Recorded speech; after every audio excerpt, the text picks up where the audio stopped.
This is the Second Studio Design and Architecture podcast hosted by two architects, myself, David Lee, and Marina Bourderonnet. The two of us are also founders of the Architecture and Interior Design Office Fame. And today we're talking about the livability of show houses. Show house would be the really fancy, expressive, and cool artistic homes you see online in the publications, perhaps, or on Pinterest. And we're having a discussion about whether or not they make sense for everyday living. Right. And I am definitely pro show house. And in the conversation, we're going to highlight some of the reasons why they are for everyday living and some reasons why they aren't, and how that path is navigated through the design process for clients and for architects. And I think it's a good topic because obviously for clients and architects, reference images, Pinterest to name drop, has become a big part of the process sometimes, and there's definitely pros to it and there's definitely cons. It's a whole nother conversation. But everyone is seeing these images that they're drawn to, these photographs of these incredible projects. And there's sometimes a little bit or a great difference between what's being displayed and what makes sense for a primary residence, for a home that, let's say, a prototypical family of four or even just a couple are going to live in every day of their lives. They're different things. And there's also a distinction between the house you live in every day versus a vacation house, which you might visit once or twice a year, which is not the same thing. Right. You can get away with a lot of kind of crazy, cool, artistic things in a house that's only used once or twice a year that maybe doesn't make sense for a house, again, for everyday living. Right? So what is the first thing that you would see in like some of those incredible homes that you see published and that maybe to you would not make them livable? I'll give you one example that comes up very often with clients and reference images is the use of materials, specifically marble in kitchens, but materials throughout. I mean, a lot of the projects we see, they use really nice, great looking materials, but a lot of times these materials are either not resilient enough for everyday living, depending on how the person lives, right, which we have to talk about, or they require maintenance anyway on their own just to upkeep their life. They require restanding and et cetera, et cetera. For some people, they don't want to have to put up with that. And they realize, okay, well, I can't have this crazy looking stone because it's going to make me, be extra tidy and clean up all the time, or have a maintenance person come in once a year. I agree with that. And I think to me, the livability aspect isn't necessarily there is like a baseline, right? Like all the homes we see around town, wherever we all are, like those are livable because people do live in them, right? They're like the standard basic homes. But I think the ones we're referring to that are being published, to me, they're livable or not livable really depends on who is living in those homes. True. Like they could be livable if that's how you want to live, if you don't mind those things, if you don't if you don't cook, you can have marble countertop, doesn't matter, right? Like it's totally livable. Yeah. If you cook with red wine, you're a chef and you just spill and use like hot spices and things with like a lot of oil and things, well, maybe that's not the best countertop for you, right? By the way, specifically, there are ways to treat marble so they become much more resilient, but they're coatings essentially, getting hyper detailed, but they don't last forever. So it comes back to maintenance skin. Like nothing is, I think sometimes for the durability of things, like clients want products and materials that are bulletproof. Like I can do anything and it'll be okay. No material is going to be bulletproof unless you're building your house out of, I don't know, titanium or something. It's not happen. I mean, houses, they live, right? Mm-hmm. Anything in life that you use over and over and over again is going to get worn out. And a house is one of that, So I think it's just, is there ways to make it more durable or expand its longevity in time? Yeah, you can go with higher quality material. You can go with better detailing, here and there. So things don't get beat up or don't get damaged. But you bring up a really good point that the livability is very dependent on who's living in there. Yeah. Some people are really, really rough with their homes, rougher than I ever was growing up or I am now. And I don't understand why it's like, just don't throw things down the counter. It's like, set them down. I know. Don't slam your doors, close your doors. Don't bang into the side of this cabinet, avoid the cabinet. So it's really about the individual, but there is a big discrepancy sometimes on the extreme end of a person who's like the Hulk who lives in the house, versus what you see online. Someone once told me, and it was a great description of these really high-end, beautiful houses you see in the photographs. They described it as a Rolex or some high-end watch, or even a high-end sports car, right? High-end sports cars, they look cool, they are high performance, they're always breaking down. Watches, they need maintenance. All of those things that are like high performing, they need maintenance, they need care, right? The same thing applies to the house when it's at a certain level or a certain quality or category, right? And that's something people should really keep in mind, I think. Yeah, and I think just being honest with themselves too. Like if a client knows that, you know what, like they can't have white countertops because they won't be able to keep them clean, then let your architect or designer know that that's not an option for you because of those reasons. The other thing that I see very often as a discrepancy is the functionality. Now, this could be interpreted in a lot of functionality, could apply to a lot of things. For example, I saw a kitchen the other day, and they had an island that, had a sink that was flat on the countertop. So there's no basin, I guess you would say. Right. And the island top thickness was like 6 inches thick, like really monolithic, big slab of marble. And the stools were these marble cube blocks, right? And it looked amazing. But if you're sitting there, it's like the most uncomfortable thing ever because of the way the human proportions work. One, it's nice to have a back to lean up against, right? Two, those things, you're never going to be able to move those stools. They're so incredibly heavy. Three, your legs are not going to fit between the top of the seat and the bottom of the island because the top of the island is so massive in what I saw. Like your legs are not going to fit there. So you're going to have to sit sideways. Right. All of these things seem like small, minor details, but again, everyday living looks great. If you tried living in that, using every day for your kids and your breakfast, you would be driven. You'd be, this is uncomfortable. I don't want to sit like this. Like you go to a restaurant sometimes and they have a bar seating. They don't have a bar for your feet. You get exhausted and fatigued quickly because your feet need to sit on a bar. Like, again, these are minor things in a way, but all of that is about the livability. Then there is things that make sense and things that don't make sense. Having stools at a bar where nobody can sit, that doesn't make sense. That's not a stool. That's a sculptural element, maybe. Yeah. That's an art piece. That's not a stool. So I think it's about making sense or not making sense and like deciding like, is this a functional piece? Is it an art piece? Is this even supposed to be used? Is this just to symbolize that there is a sink on the island, but actually it's not a sink? Mm-hmm. Like I'm not opposed to kind of like question and rethink about the things that make a home, right? To kind of like push us to live differently and create and design differently, right? But it has to be honest in what it's trying to do, and it has to make sense for what it's trying to do. Mm-hmm. Let's say you have a particular thing. The kitchen island and stools, for example, or something else. Maybe it's a cabinet, or maybe it's another feature or a chair, or whatever it might be, a thing. And you're faced with the choice of, okay, do I make it look really cool? And this is the client and us are together. We both have to make a choice. Do we make it look really cool, or do we make it something that's actually makes sense for you, like in everyday living that's comfortable? And again, there shouldn't be a trade-off, but inherently, yeah, there is a trade. You got to choose one or the other at some level. The other way to approach that problem is to say, okay, well, maybe this thing is meant to be about livability, and that's okay, and that's what it is. But this item over here gives us an opportunity to do something that's more just artistic sculpture. It doesn't need to perform, so we take the pressure off of the livability pressure off of that, and we make it cool. And it goes back to the honesty thing. I think sometimes designs suffer when they are trying to do both at the same time, but they're not having the two sides find synergy to create a new cool solution. They're both just compromising. No, and that's the worst thing. And you can't achieve them both well equally. Like it's very rare that you can find that, both the functionality and the aesthetic, or like the boldness of the aesthetic and the functionality are each performing to their 100%, right? It's oftentimes one would have to give and the other one would have to like take over. Yeah. It also depends on the vision that you're going for, right?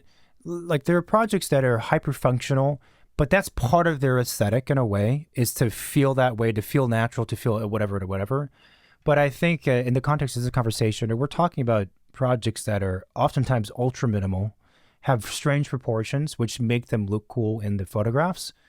And but there's no the human body is generally a certain size, and the seats only vary by a few inches typically for them to be comfortable.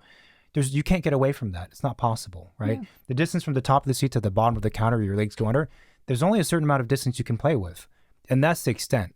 You go beyond that, you can't bend physics to solve that problem. So when it comes to wrestling with this functionality or livability versus like how it looks just as an artistic expression, again, it has to be solved just in an honest way, as you said, I think.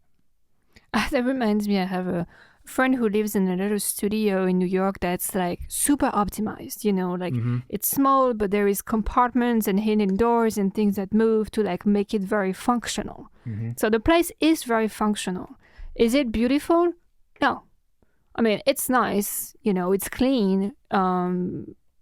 It's beautiful for what it's trying to do, but it's not beautiful in the sense of... Is it well executed? It's well executed. Is it beautiful? I wouldn't say it's beautiful, Do I want to have to like move the wall where my clothes are to get my bed down like every day?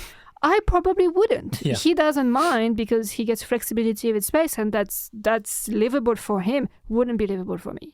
There is an expression and an idea that you can't have an item do two things equally well, like you said. It can only, if you design one item to do one thing, it's going to do that thing well. Going back to sports cars, even a sports car is designed for a specific thing to go around a track really fast. It's good at that. Not going to be good for much else, right? It reminds me of the spork, which I despise. I despise the name and the object. It does not function neither as a fork or a spoon. It does not function well. So why trying to merge things if it doesn't work? But I think the issue of livability and these trade-offs that we're kind of describing, and none of this is black and white. It always is case by case. But the things we're describing come into play also when you don't have a lot of space, really. If you're designing a 12,000 square foot home, you can have a bunch of different rooms. Each of the rooms are dedicated to different things. They're not having to do dual performance. A theater space is going to be decked out to look like a theater space. It's going to perform like a theater space. It's going to feel like a theater space. It's going to be everything about theater space.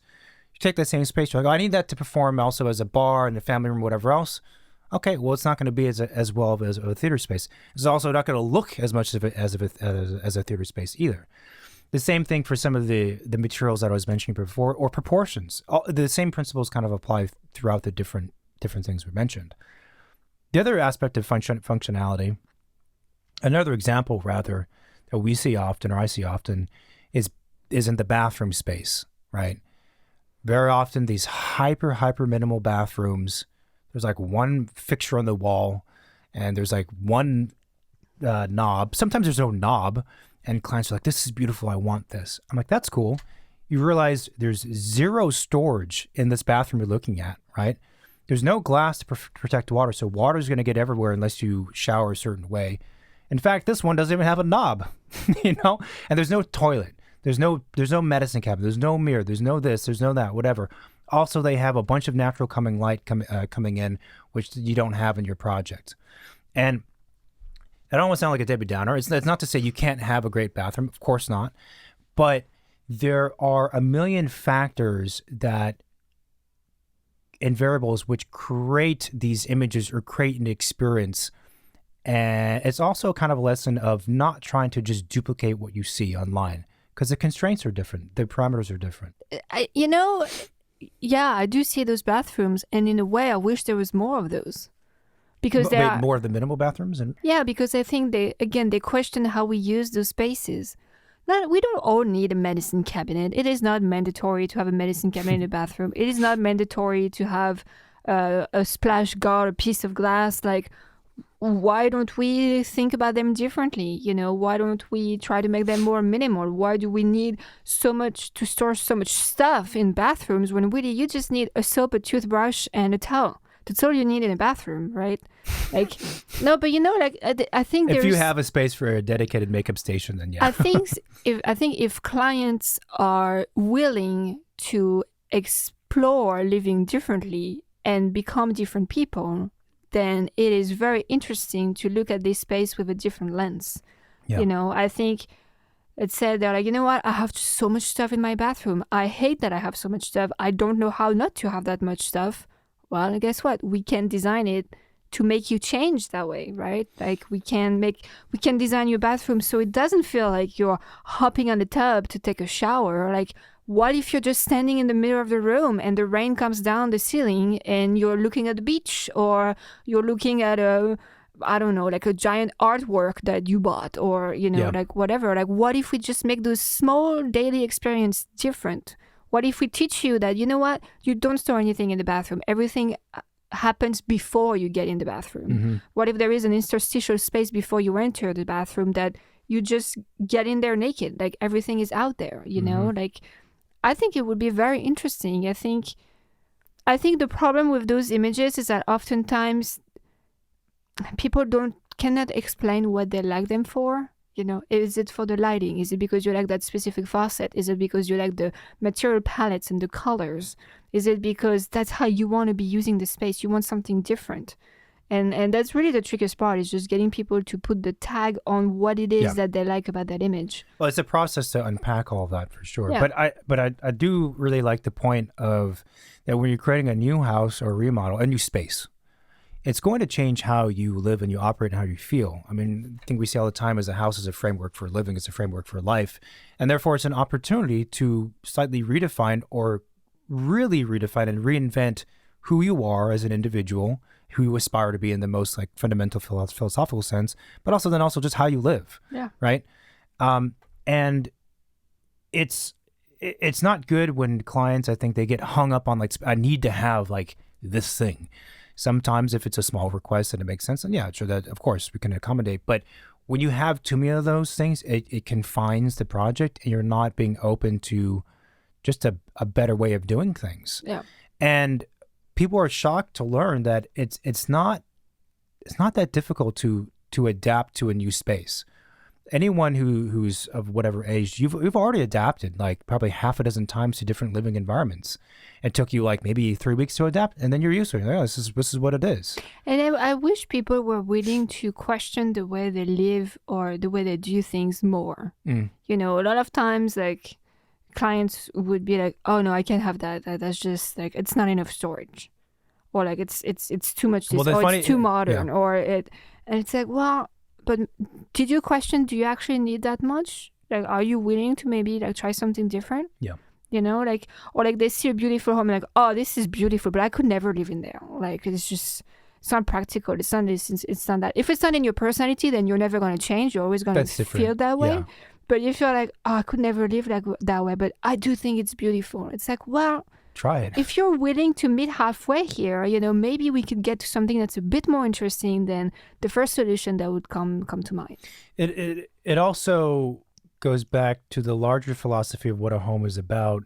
And, we have this saying of like the home is the attire of your environment, which is an analogy to clothing. It's much more permanent than clothing. It's much more expensive than clothing.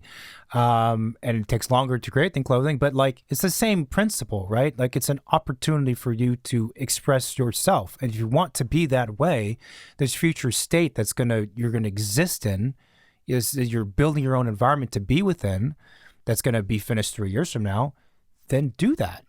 It's kind of a missed opportunity if you don't allow yourself the personal potential and freedom to live that way or to be that way. I think the worst that could happen again is a client not knowing themselves well enough, because the worst thing that could happen is that you design a space that is beautiful that the client liked, and then they move in and then just start like cramming them with whatever stuff, just keep like stuffing and stuffing and stuffing. Well, if the designer had known that's what was the client was gonna do, the space could have been designed differently. Well, you bring up a point that there's a limit too. Like you want to, again, as an opportunity to expand yourself, to grow, to do something cool, to become this future self, but you don't want to you don't want to lie to yourself, be like, oh, I'm going to be this person, I'm going to have like only white clothing. Right. You know, like if it's not realistic at all, then we're not going to aim for that because it won't make sense. It's funny, the other thing I'd written down was storage. That's always a big one, is that everyone's always wanting more storage. And of course, a lot of times you look at the photographs, either there's no storage or they're just showing the parts that they're just showing the cool parts where there's not storage. But it's particularly in bathrooms that comes up all the time, you know, seamless walls everywhere. But you bring up a good point of, you know, do you need that much storage really? And there's always a tendency, if you have this amount of square foot or area of storage, 100% chance you're going to fill it, right? If you tell me I need, I don't know, 100 square feet of storage, I give you 200, you're going to fill the 200.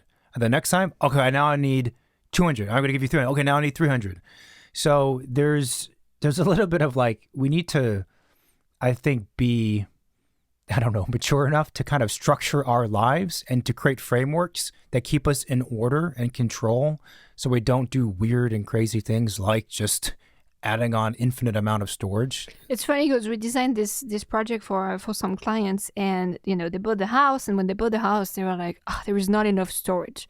So we came up with like all kinds of like, you know, creative ideas to incorporate storage without just having closets everywhere, right? Yeah. Storage can take multiple shape. It's not just a closet with, you know, sliding or swing doors. Like it could be a built-in, it could be a hidden storage, it could be within a wall cavity, it could be under a stair, it could be anything, right? Under a could banquette. It could be the steps of a stair even, like it could be hidden in the floor, like for all you know.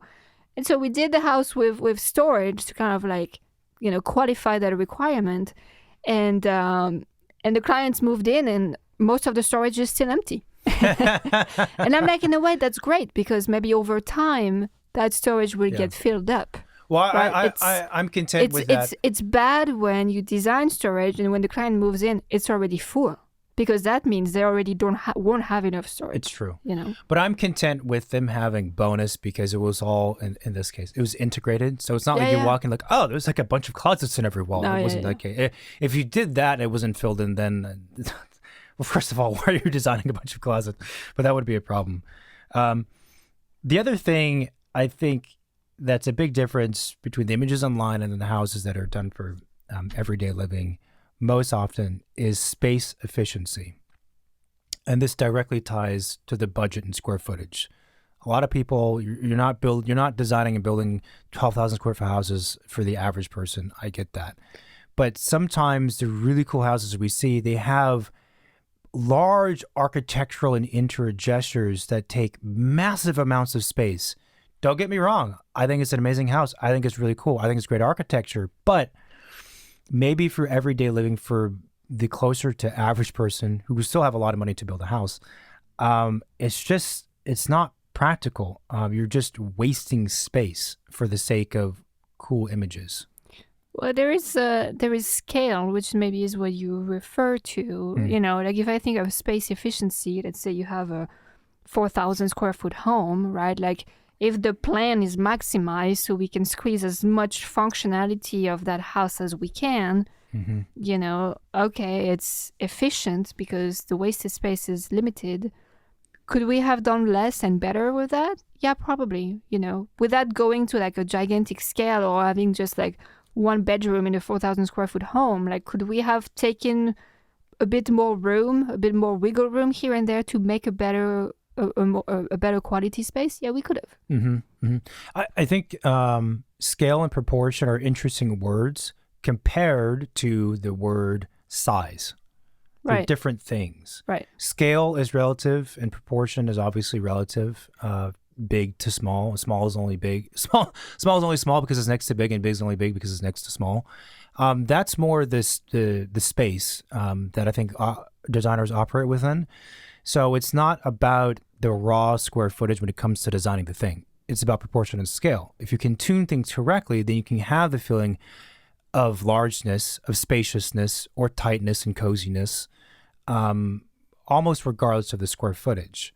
Yeah, because the efficiency to me means like, okay, how much value can I get per square feet, which is more like a a real estate dollar value, for the area rather than like a quantitative value rather than qualitative value. Yeah.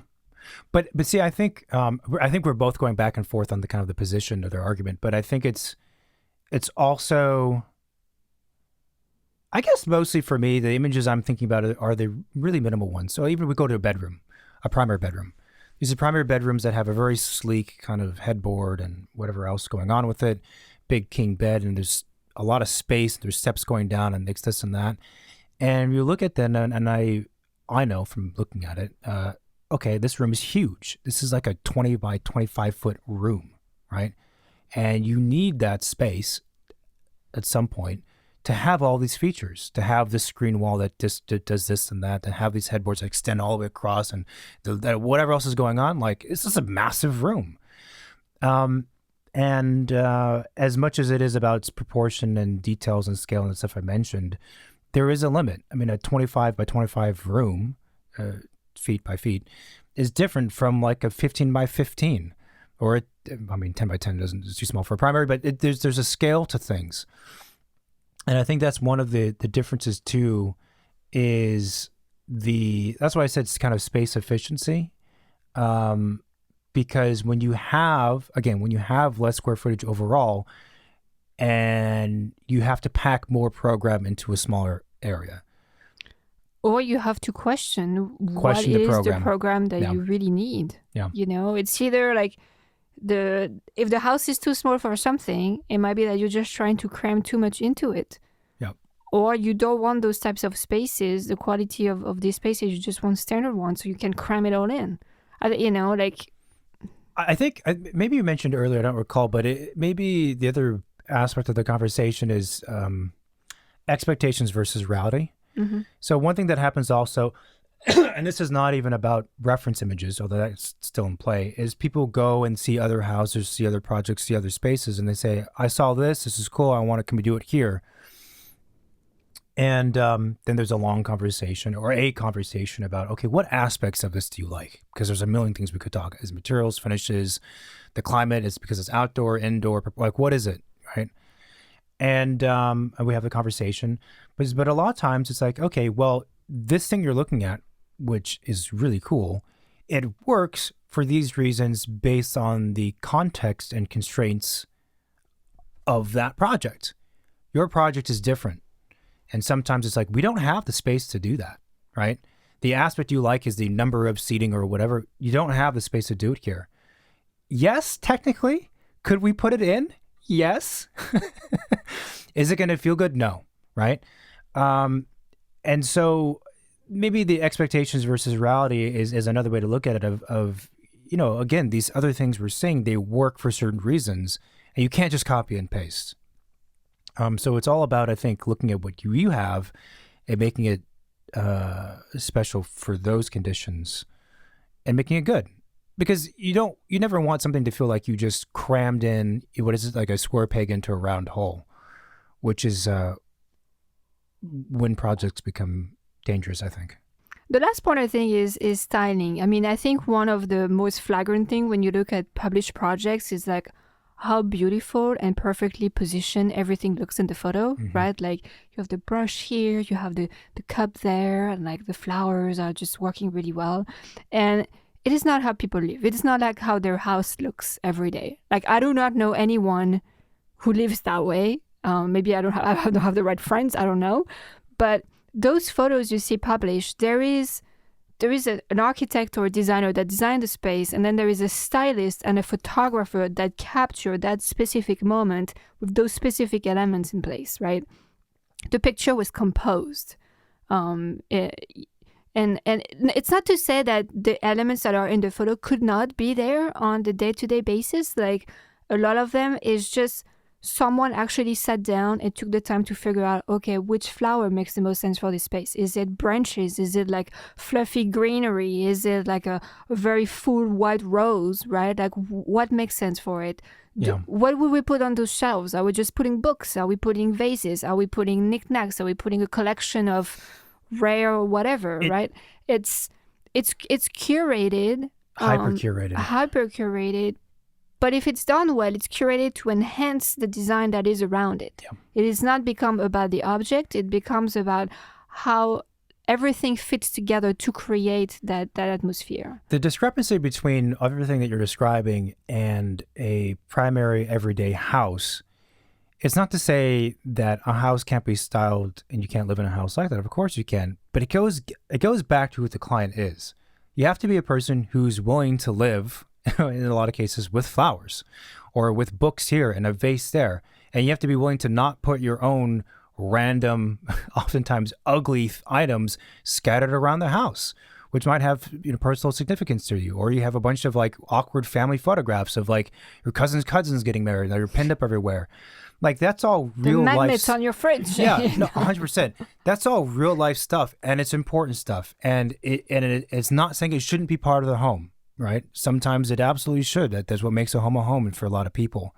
But again, there's a discrepancy. I mean, a fridge that's paneled, a bright red panel, and with a red kitchen, right, as minimal on whatever else, versus a refrigerator that's covered with a bunch of photographs. They're not the same thing. They're not the same thing in the space. And living with shelving that has a bunch of curated vases and flowers and art objects, right, that look good in the space for the space to enhance the home in that sense, in the design sense.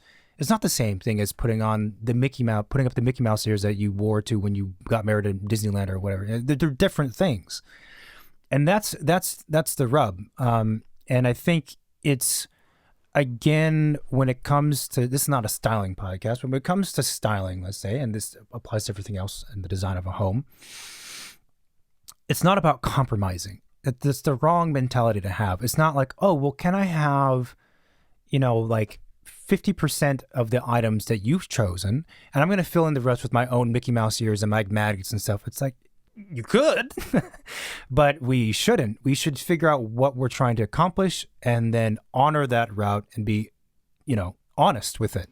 What's amazing with styling too is, maybe it's because we just did a photo shoot recently, is that you can really also just slightly tweak how you appreciate or use things. Mm-hmm.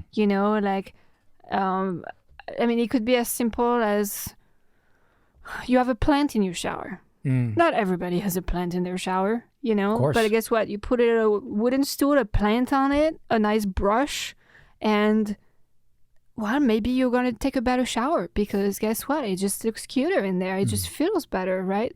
The power of styling, I think, is underrated, and I think it's maybe oftentimes thought of as just being for photo shoot, but I actually think that people could use more of that. Anyone could use help in just knowing what is the right object for this table. What is the right color for this corner? What is missing here on that chair? Maybe it's a pillow. Maybe it's a candle on the corner of the table, right? Just to create those little moments. I think, our daily lives sometimes are like sad and boring and repetitive enough that if we could just enjoy like a few seconds here, a couple minutes there, or just being surrounded by the things that we love in the best place that they could be put. Mm-hmm. Like there is a lot that could happen just with that, I agree. I think a good analogy is going back to clothing again, right? So if let's say the architecture is your base clothing, and the structure is like the underwear, and the architecture is, your I don't know, with sweater and pants and socks or shirt or blouse or whatever. The styling is like kind of the accessories in a certain sense. And all this stuff impacts how you feel. Right? You wear things to express who you are, but also to make yourself feel good. You wear things to put to create this new reality that's better than the mundane one that you kind of described. And now when you put on those things, you're like, I feel a certain way. I'm being represented a certain way. I experience a certain thing. It's the same thing with a house. And I think it should be thought of in that manner. I think though, right, there's a spectrum and there's a limit, right? Wearing a tuxedo and wearing cufflinks and a watch and whatever else that you would wear and patent leather shoes, you feel fantastic. I don't know if you do it, but a guy, you feel fantastic. But I'm not going to do that every day. But maybe every day there's a way that I can wear something that's not just REI or North Face or whatever gear, but something that's a little more elevated that's going to help me feel a certain way, and et cetera, et cetera, et cetera. And maybe that's what a home can be. Homes are challenging and they're different from hotels because this is a lot at the center of the conversation of a home. How do you create an elevated living situation and representation of an individual, but have it be realistic, right? Hotels don't have to be realistic. People aren't there for a couple of days. They can be staged and styled perfectly for whatever it's trying to do. It's all fiction, right? It doesn't have to meet the requirements of everyday living, of performance. It doesn't have to meet requirements of personalized objects. And some folks are more okay with living in all the time something that's more like a hotel. And other folks are like, no, it's important for me to have my random stuff somewhere in the house. It's important that I be able to bang into stuff or use this countertop and abuse it, and it's going to be resilient.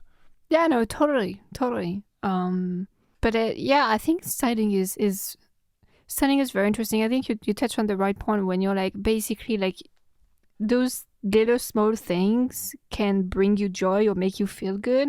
And I think we underestimate the power of those things, like sometimes you feel stressed or you feel sad, and while you look around, guess what? Your living room looks like shit.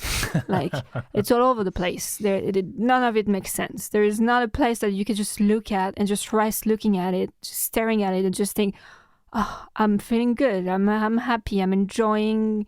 I'm just taking a break here, So I do think that more could be done with that. I think it's hard to in our society because there is a tendency of, pushed consumerism where we just buy stuff constantly. And trying to live in that more minimal, curated life takes a lot of effort, and also means that you do have to say no to certain things. Yeah. Like, you want a kitchen to look very clean and minimal and just have beautiful objects.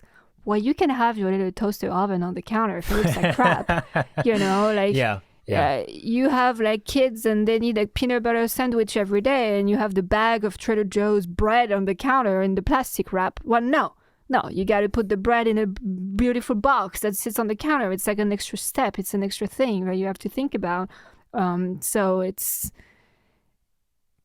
I think maybe it's a choice of how do you want to live. Maybe at some point you need to sit down, look around, and be like, hey, you know what? I think I just have too much stuff. And I do really strongly feel and think that the space within which we live and work and it basically just exists truly impacts how we feel mentally, physically, on like all of the different levels of life satisfaction. And like, if we can, and those are things that we have control over.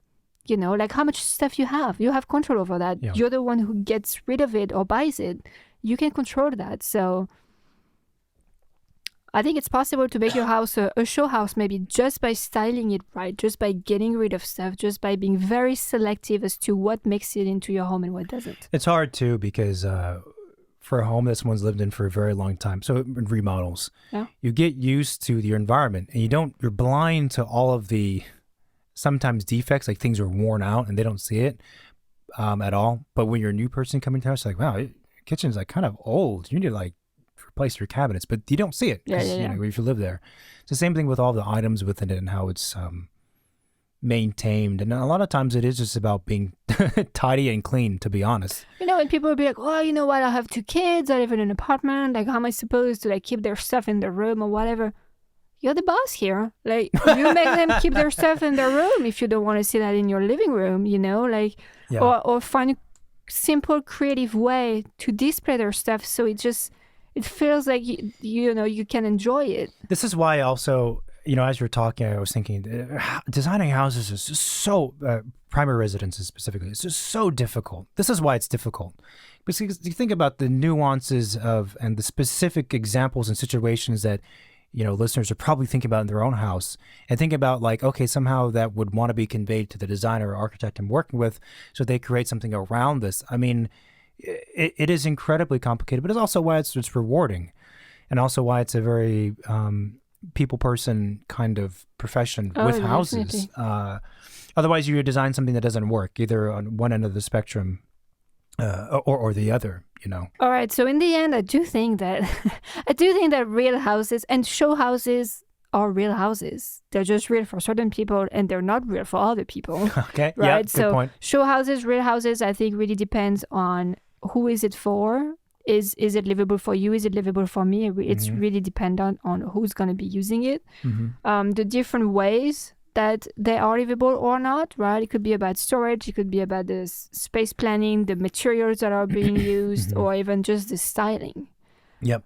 And the other big point you brought up, of course, is that I think shifting the mindset to think about this future house that's going to be done 3 years from now as being a lifestyle and a way of living that you aspire to be. Yeah. Not just in how it looks, but also how you live within the home. I think that's a great point. And you know, if you're already living in a house and you're buying or building a new house, it doesn't have to be the same. Like it's an opportunity for you to change some things, to try something new, right? To have fun. And having a house that could transform your lifestyle doesn't mean that it's going to be more expensive. It just means that the attention has to be focused maybe a bit differently.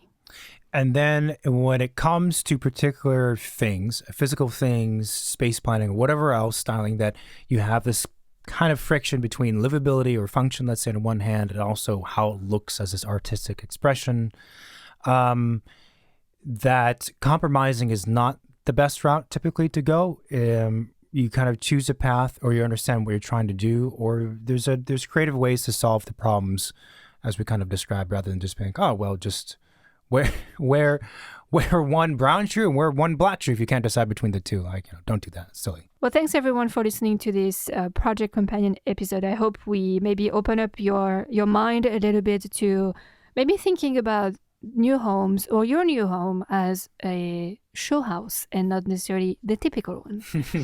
You can find this podcast on most of the podcast platform. We are on Apple Podcasts, YouTube, Spotify, as well as most of the social media, Facebook and Instagram. We also have the hotline 213-222-6950 that you can text or call and leave a voicemail. So if people have questions following up to this recording, reach out to us that way. Reach out to us via the social medias and also our email, which the podcast email is hello@secondstudiopod.com.